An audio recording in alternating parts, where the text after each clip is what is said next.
अखिलेश जी, आप वोट डाल के आए हैं, इस बार आप प्रत्याशी हैं और पिछली बार इटावा की 2 सीटें हारी थी। कितने कॉन्फिडेंट हैं इस बार? देखिए, इस चरण में सबसे ज्यादा मतदान होने जा रहा है और पहले से ज्यादा सीटें समाजवादी पार्टी और गठबंधन के साथ होगी।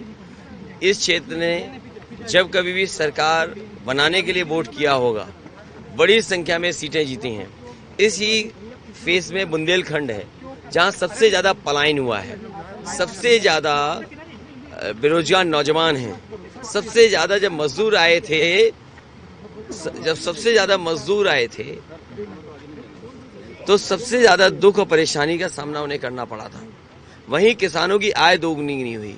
बुंदेलखंड से लेकर के इस हिस्से तक भारतीय जनता पार्टी ने विकास रोका है, लोगों की नौकरियां छीनी हैं और जिस तरह से अन्ना जानवर, सांडों का हुड़दंग, ये तमाम चीजें हैं जो इनके खिलाफ हैं। महंगाई पे ये बोलना नहीं चाहते हैं, बिजली महंगी होगी बताना नहीं चाहते हैं, कारखाने उद्योग नहीं लगे उसके बारे में कुछ नहीं कहना चाहते हैं। डिफेंस एक्सपो में कह रहे थे मिसाइल्स और गोले बनेंगे। बुंदेलखंड में कहाँ मिसाइल्स और कहाँ गोले बने हैं? इसीलिए जनता नाराज है, इनके खिलाफ मतदान करने जा रही है। वो तो आपको कह रहे हैं कि आप आतंकवादी समर्थक हैं, पाकिस्तानी समर्थक हैं, जिन्नावादी पार्टी है, नमाजवादी पार्टी है, योगी आदित्यनाथ, अमित शाह, ये सब कह रहे हैं और आप ये बातें कह रहे हैं। वो कह रहे हैं कि ये अगर आ गई आपकी पार्टी, आप मुख्यमंत्री बने तो आतंकवादियों की सरकार आ जाएगी। खुला बोल रहे हैं ये। देखिए, उनकी भाषा पे कौन भरोसा करेगा? कौन भाषा पे भरोसा करेगा? जो तस्वीरें दिखा रहे हैं, क्या तस्वीर पैमाना हो सकती है? इस देश के बड़े बड़े उद्योगपति बड़े पैमाने पर पैसा लेकर के भाग गए। उन उद्योगपतियों की तस्वीर किसके साथ है? कौन जिम्मेदार है उसके लिए?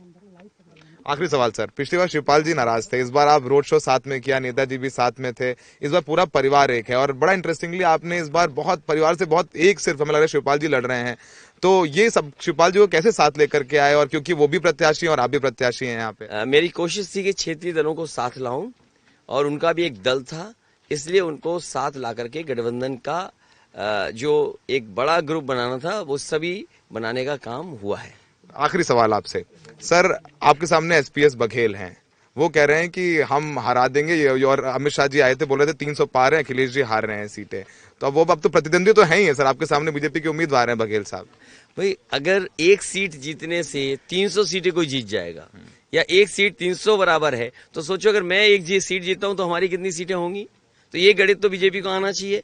और फिर एसपी सिंह बघेल जो लड़ रहे हैं, वो दिल्ली में न्याय मंत्री हैं, लॉ डिपार्टमेंट देखते हैं, उनकी बात का क्या भरोसा करोगे? वो गांव जाकर के कह रहे हैं अगर मुझे जिता दोगे तो हाई कोर्ट में आपकी बिरादरी का जज बन जाएगा। वो जाकर के गांव में कह रहे हैं कि सुप्रीम कोर्ट का वो जज बना देंगे अपनी बिरादरी का। ऐसे भी हो सकता है क्या? क्या आप अपनी बिरादरी का जज बना सकते हैं? ये झूठे सपने दिखाने का काम अगर कोई कर सकता है तो भारतीय जनता पार्टी। 3 चरण बाद अपनी परफॉर्मेंस कैसे आंकते हैं? सबसे ज्यादा सीटें समाजवादी पार्टी की होंगी और सरकार बनाने जा रहे हैं। पहले 2 में शतक लग चुका है, ये 2 में और शतक लग जाएगा।